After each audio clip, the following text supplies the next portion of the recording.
클릭해 주셔서 감사합니다. 항상 건강하세요. 좋아요와 댓글은 영상 제작에 큰 힘이 됩니다. 옛 이모 이야기 바로 시작합니다.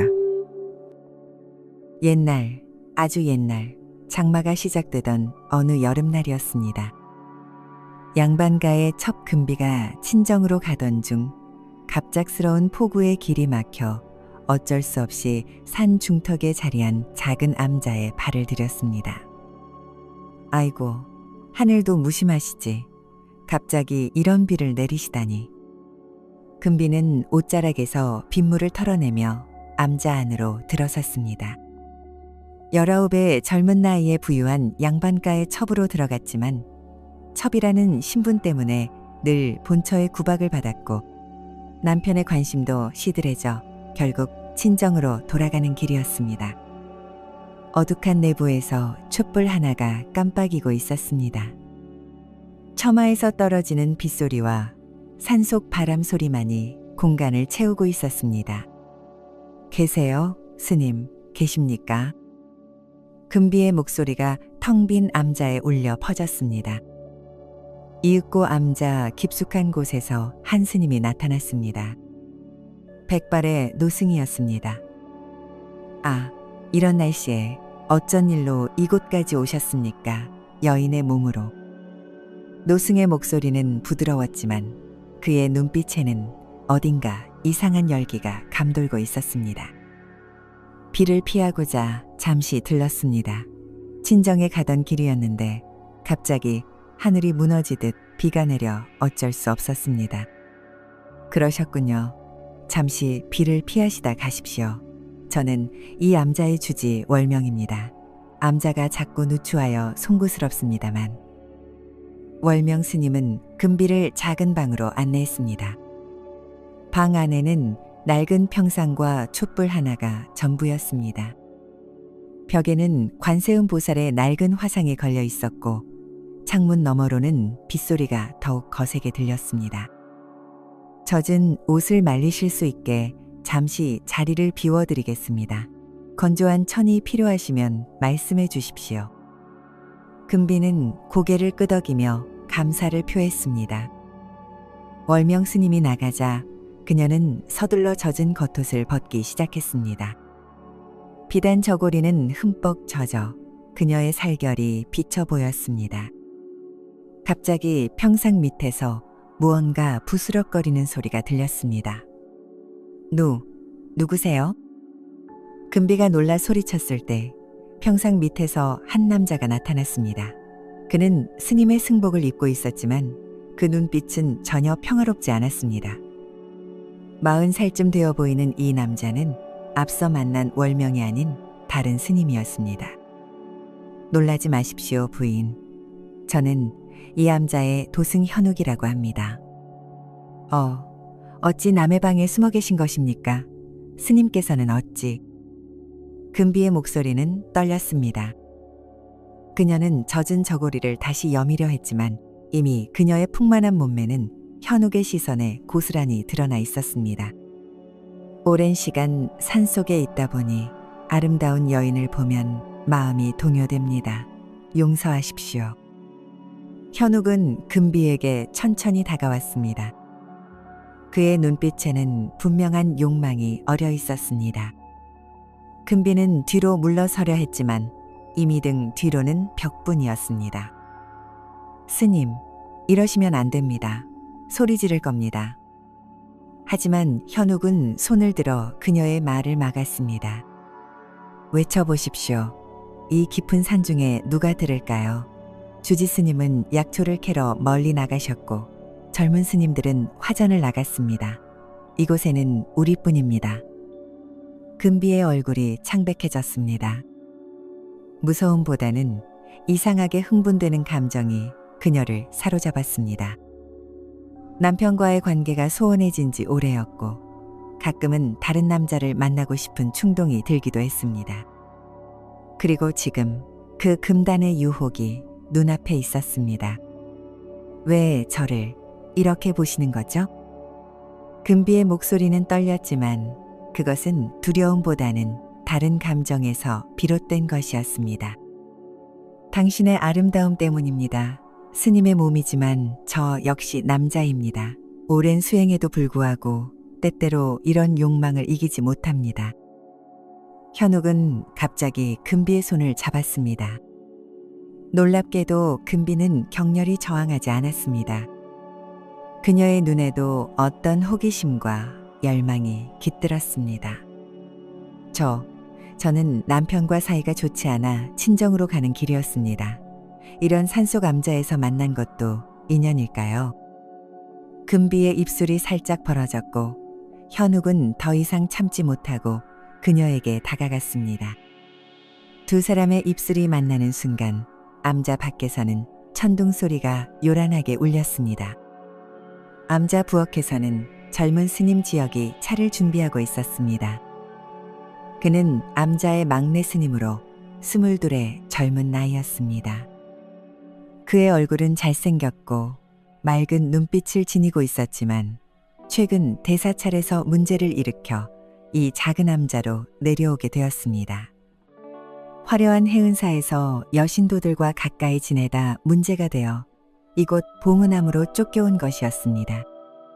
그는 종종 세속적인 유혹에 빠지곤 했지만 그 모습은 누구도 알아차리지 못할 만큼 그럴듯하게 감추고 있었습니다. 지역은 차를 준비해 금비가 있는 방으로 향했습니다. 하지만 방문을 열려던 순간 안에서 들려오는 이상한 소리에 그는 발걸음을 멈추었습니다. 방 안에서는 현욱 스님과 금비의 숨소리와 함께 이상한 소리가 들려왔습니다. 어쩌면 좋지? 이러다 주지 스님께 들키면. 지역은 망설이다가 조용히 문을 열었습니다. 그의 눈앞에 펼쳐진 광경은 충격적이었습니다. 현욱 스님과 금비는 서로 얽혀 있었고 두 사람의 얼굴에는 황홀경이 가득했습니다. 금비의 하얀 살결이 촛불 아래 빛나고 있었고 현욱 스님의 거친 손길이 그녀의 몸 위를 탐하고 있었습니다. 스님. 지역의 놀란 목소리에 두 사람은 깜짝 놀라 그를 바라보았습니다. 하지만 놀랍게도 금비는 부끄러워하는 기색 없이 지역에게 손짓했습니다. 어서 오세요, 젊은 스님. 함께 하시겠어요? 당신과 같은 젊고 잘생긴 스님이 더 좋을 것 같은데. 금비의 목소리는 속삭이듯 부드러웠고 그녀의 눈은 유혹으로 가득 차 있었습니다. 현욱도 지역을 보며 씩 웃었습니다. 들어와라, 지역아. 우리 세 사람이 함께하면 더 즐거울 것이다. 지역은 잠시 혼란스러워했습니다.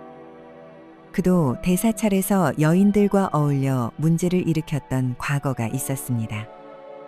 불법을 공부하고 깨달음을 찾기 위해 출가했지만 여전히 그의 마음속에는 세속적인 욕망이 꿈틀거리고 있었습니다.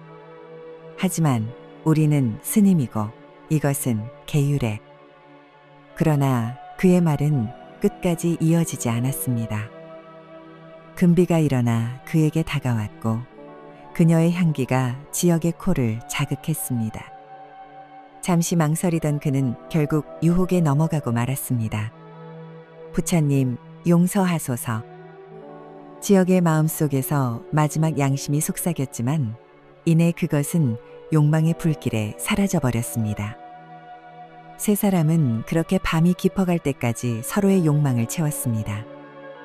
빗소리는 점점 더 커졌고 비가 그칠 기미는 보이지 않았습니다. 금비는 결국 암자에 하룻밤 머물기로 결정했습니다. 남편은 어차피 저를 찾지 않을 거예요. 첩이란 신분이 무엇인지 당신들은 모르실 겁니다. 금비의 눈에는 슬픔이 깃들었습니다. 현욱과 지역은 그녀를 위로했고 그녀는 한동안 암자에 머물 수 있게 해달라고 부탁했습니다. 제 친정은 가난해서 오래 머물기 힘들어요. 여기서 당신들을 모시며 지내게 해주세요. 두 스님은 금비의 제안에 흔쾌히 동의했습니다. 그녀의 육체적 매력에 빠진 그들에게 이보다 더 좋은 제안은 없었습니다. 저녁이 되어 셋째 스님인 중년의 진성이 화전에서 돌아왔습니다. 35살의 진성은 건장한 체격에 날카로운 눈매를 지니고 있었습니다. 그는 암자의 낯선 여인이 있다는 사실에 놀랐지만 현욱과 지혁이 상황을 설명하자 처음에는 분노했다가 이내 그 역시 유혹에 넘어갔습니다. 부처님께서는 우리에게 항상 세 가지 독을 조심하라 하셨건만 이것이 업보인가.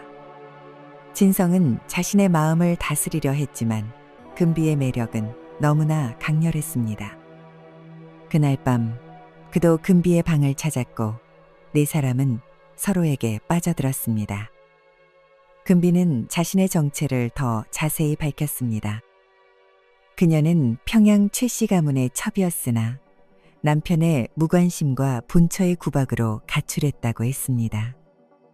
그녀는 친정도 가난하여 오래 머물 수 없을 것이라 생각해 암자에 머물기로 했습니다. 모두들 날 돌봐주신다면 나도 여러분을 봉양하겠습니다. 우리 모두 외롭지 않게 지내요. 네 사람은 그렇게 암자에서 새로운 생활을 시작했습니다. 금비는 새 스님을 위해 밥을 짓고 빨래를 했으며 밤이면 그들의 욕망을 채워주었습니다. 암자는 이전보다 활기차졌고 금비의 웃음소리가 자주 들려왔습니다. 한 달이 지났습니다. 암자의 생활은 평화로워 보였지만 그 안에는 미묘한 갈등이 자라고 있었습니다. 금비는 젊은 스님들인 지혁과 진성에게 더 많은 관심을 보였고 노승 현욱은 점점 소외감을 느꼈습니다. 이 늙은이는 이제 쓸모없다고 생각하는 게냐? 현욱은 어느 날 밤 금비에게 따지듯 물었습니다. 그의 목소리에는 분노와 질투가 그리고 슬픔이 섞여 있었습니다. 금비는 부드럽게 웃으며 대답했습니다.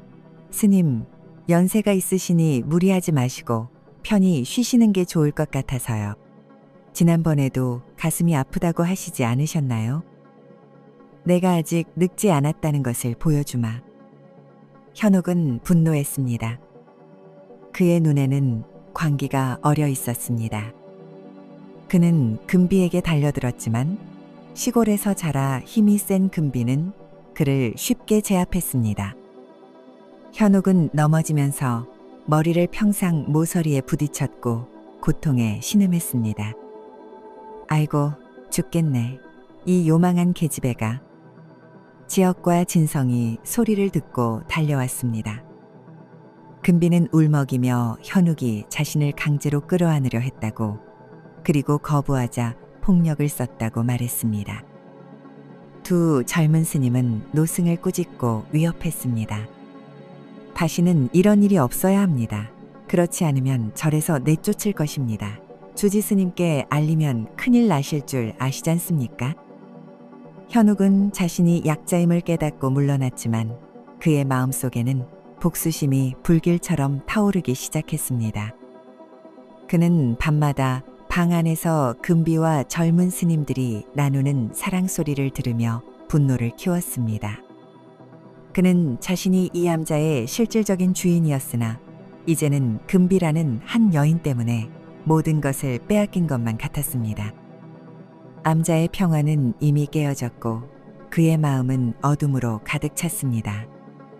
며칠 후 지혁이 마을에 화전을 나가고 진성이 텃밭에서 일하는 동안 암자에는 현욱과 금비만 남았습니다. 현욱은 점심을 준비한다며 부엌으로 갔습니다. 평소에는 게으르던 그가 직접 음식을 준비한다는 것은 굉장히 이상한 일이었습니다. 그는 부엌 구석에 숨겨둔 작은 상자를 열었습니다. 그 안에는 독초가 담겨 있었습니다. 암자 뒤편산에서 자라는 이 독초는 먹으면 복통을 일으키고 결국 목숨을 앗아가는 치명적인 것이었습니다. 현욱은 손을 떨며 독초를 음식에 섞었습니다. 요망한 계집, 네가 나를 무시했지. 이제 그 대가를 치르게 해주마. 그의 눈에는 눈물이 맺혔습니다. 한때는 깨달음을 구하던 수행자였지만 이제 그는 욕망과 질투에 빠져 살인을 계획하는 악인이 되어 있었습니다. 금비는 현욱이 준비한 음식을 의심 없이 먹었습니다. 그녀에게는 가끔 친절을 베푸는 것이 현욱의 화해 시도로 보였기 때문입니다. 스님, 오늘 음식이 아주 맛있네요. 특별히 정성을 들이신 것 같아요.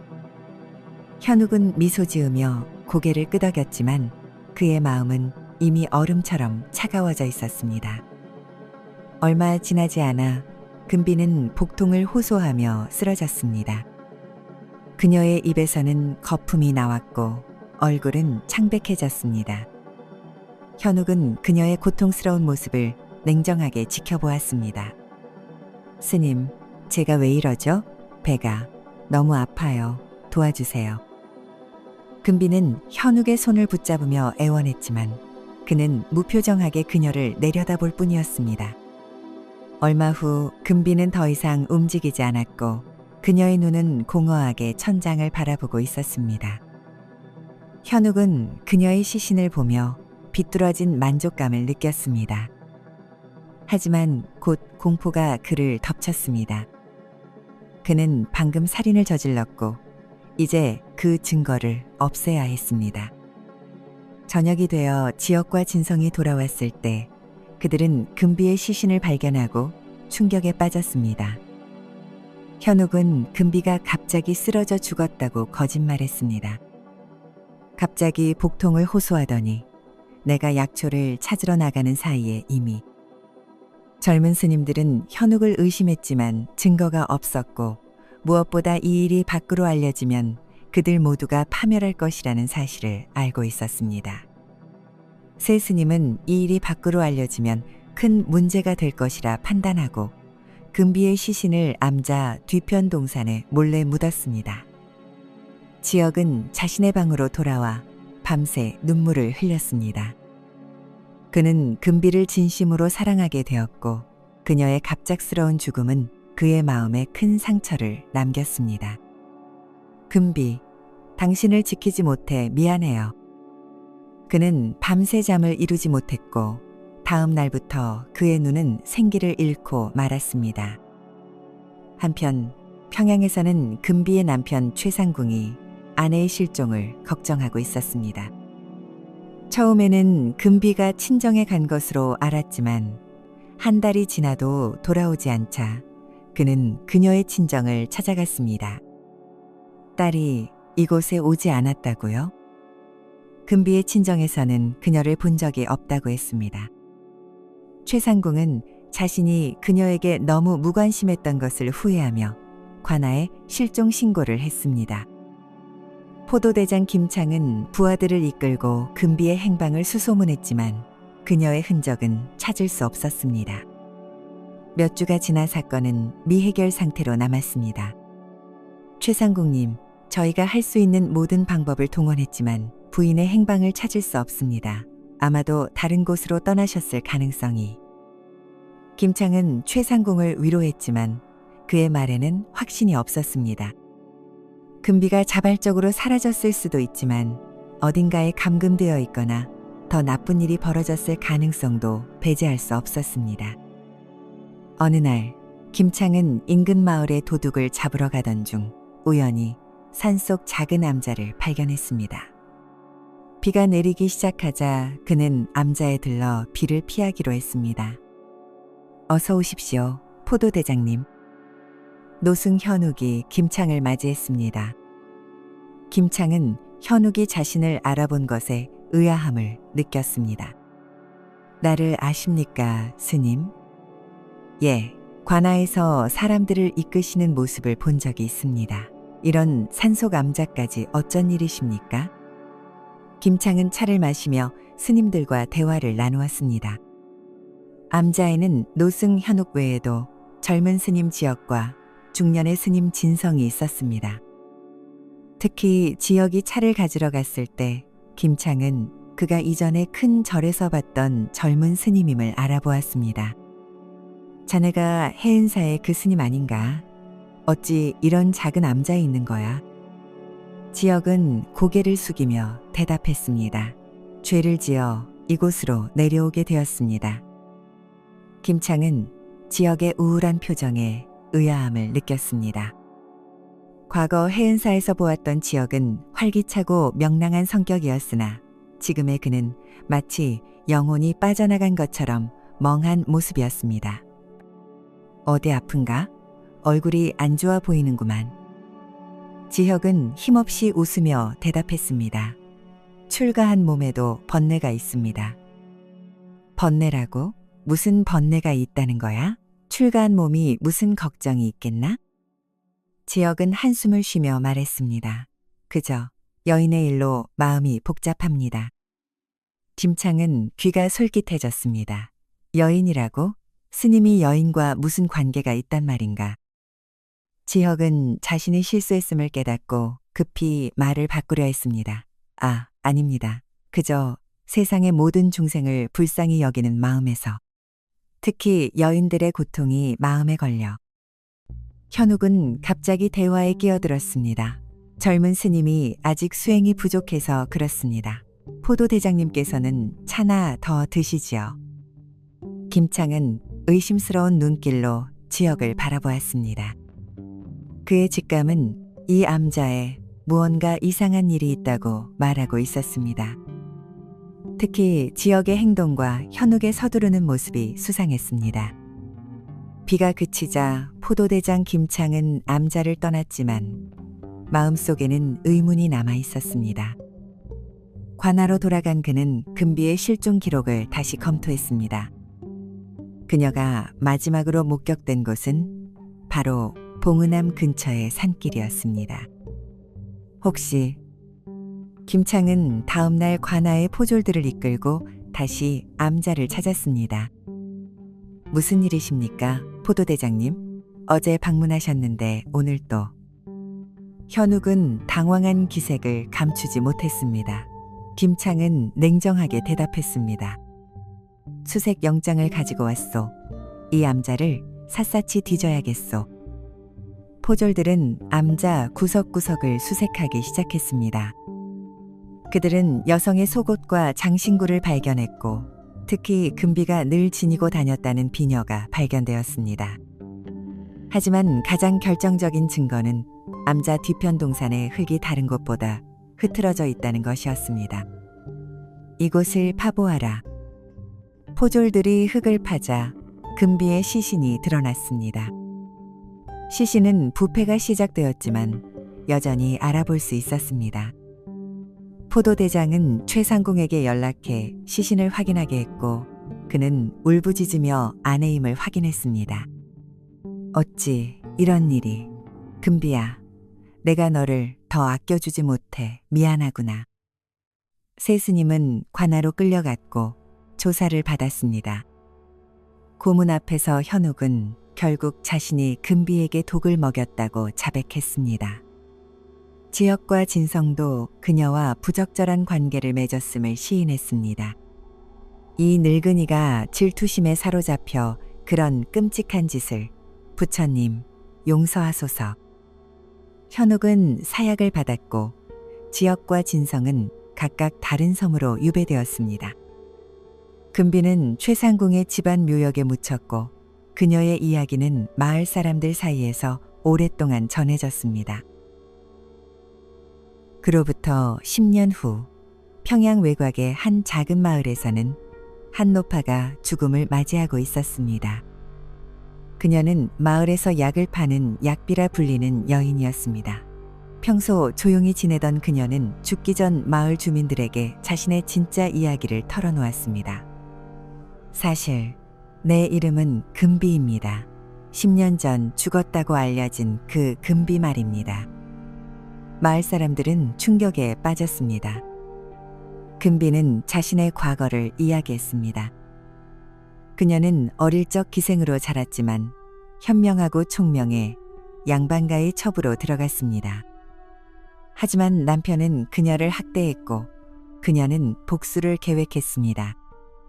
금비는 평소 약에 관한 지식이 많았고 독에 관해서도 잘 알고 있었습니다. 그날 저는 정말 친정에 가려던 것이 아니라 도망치려 했던 것이었습니다. 암자에서의 일은 모두 제 계획이었지요. 금비는 애써 숨을 고르며 계속 이야기했습니다. 그녀의 얼굴은 창백했고 목소리는 점점 약해지고 있었습니다. 저는 새 스님을 유혹해 그들의 타락을 이끌어냈고 현욱이 저에게 독을 먹일 것을 예상하고 미리 해독제를 준비해 두었습니다. 제 손목에 항상 지니고 다녔지요. 금비는 팔을 들어 보였습니다. 그녀의 손목에는 작은 약병을 묶어둘 수 있는 가죽 팔찌 자국이 아직 남아 있었습니다. 현욱이 독을 탄 음식을 주었을 때 저는 이미 해독제를 먹은 상태였습니다. 제가 쓰러진 후 그들이 저를 묻으러 간 사이 저는 깨어나 미리 준비해둔 시신으로 바꿔치기 했습니다.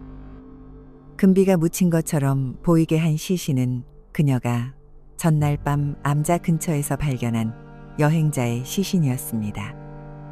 그것은 도적에게 습격당한 불운한 여행자였는데 금비는 그 시신을 발견하고 자신의 계획에 이용했습니다.